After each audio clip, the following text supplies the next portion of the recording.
My name is AJ, and today I'm going to be showing you a Euro USD 60-second binary that I placed on June the 18th, 2012 during the London session. It was a put option with a invested amount of $24 expiring below for 40.80, which is nice. I'm going to go through with you basically why this was a successful trade comparatively to the trade that is also listed that was not successful, that was put in the same direction. And I'm also going to give maybe a word of advice for myself, and you can share in it too, of what to do when you're looking at your indicators and your charts.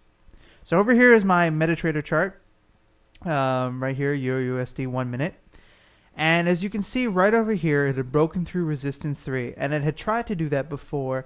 And I figured, considering that if you see over here on the stochastic and the RSI, it was heading to those zones that would show that it was overbought. So seeing that was happening, I figured, hey, why not just put a put option right over here on this candle? But what ended up happening is that the price rose higher. It did close higher, close lower, but the problem is that my strike price wasn't high enough to get that good put option. And so what ended up happening is that it was right here at the strike was at 23 over here, and it ended up at 54. So it was not a good position to be placed in. So as you can see, it was probably just before this turn.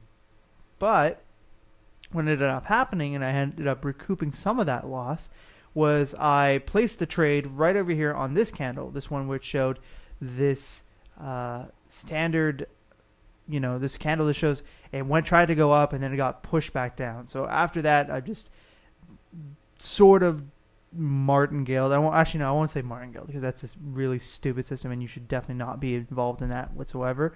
But basically, I saw an opportunity to take another good trade, and so I placed that trade, and it worked out in my favor. So I guess the word of advice for this video for myself, and if you want to share in this too, is that make sure you confirm your price before jumping in head first, because clearly it had to head into the zone, and it was a good time to buy, but on a 1 minute expiry, 60-second expiry, it wasn't good enough.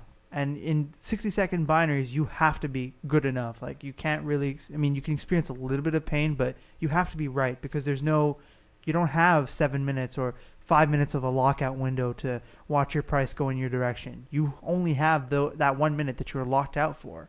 So ultimately, make sure that you get your entries correct and take only things that you're confident in. I think at this point in the trading night, it was the first trade was more of a, oh, well, it's trying to do this, so I tried to predict and guess it instead of actually waiting for confirmation, looking for the price action, and then taking a good trade.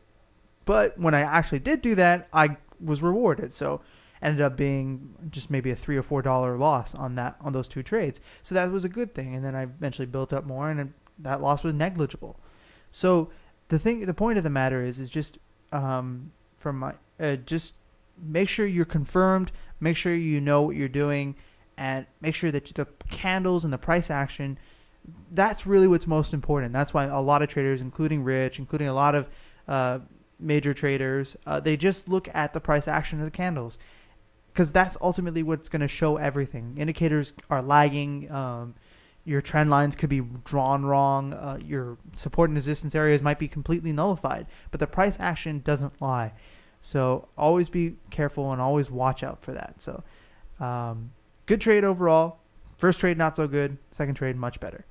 So that's it for this video. Please be sure to like, comment, share, and subscribe. And don't forget to do the same thing for the Happy Forexers channel, because it's an excellent channel. I'm also going to recommend, if you don't already have a 24Option account, you can fund one at the link below in the description. From there, you can also ask for a demo account, and the demo account is not some unreasonable figure where you have like $50,000 or $500,000 worth of play money. You're given $500 of demo account money, which is very reasonable. And it's a good way to start practicing all your strategies and to learn proper money management. Because if you're making wild bets with $50,000, you're just going to start thinking, oh, well, if I put this much in, I'll do this well, and you're just going to fall flat on your face. And I luckily have avoided it this far, but you know, I've seen other traders who have just fallen apart because they did demos on $50,000 accounts and then walked in with $5,000 and seen it wipe away in seconds. Well, not seconds, but it's just bad, stupid money management. So anyways, I have highly recommended, and I continue to recommend 24Option. So if you want to get in on that action, the link is in the description down below. And that's it for this video. I hope you enjoyed it. Please leave your comments down below, and I'll be happy to get back to you. And I hope to see you next time.